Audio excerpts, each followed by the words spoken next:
Donc, la science forensique, c'est l'ensemble des domaines technico-scientifiques mis à la disposition de la justice pour résoudre un crime et confondre le criminel. Ça, c'est le principe. L'ensemble de ces moyens technico-scientifiques, c'est appréhender des domaines de compétences particuliers comme la biologie, la balistique, les empreintes digitales, la chimie analytique, l'anthropologie, la médecine légale. C'est vraiment tous ces éléments mis pour l'enquêteur et le magistrat. L'ensemble doit permettre la résolution du crime et au-delà apporter des réponses sur les éléments matériels qui auront été analysés, mis en évidence et pour lesquels on aura au procès pénal la démonstration de la culpabilité ou de l'innocence d'une personne.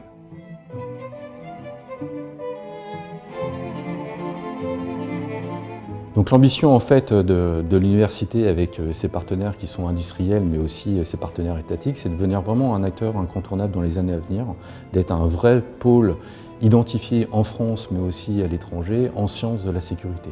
C'est ce qu'on a construit ces dernières années.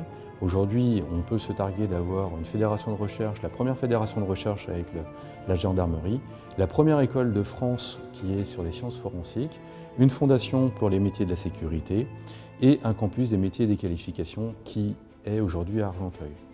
Donc on a construit au cours de ces années ces différentes briques qui s'articulent sur un triptyque valorisation, recherche et formation. Ce triptyque est assez harmonieux.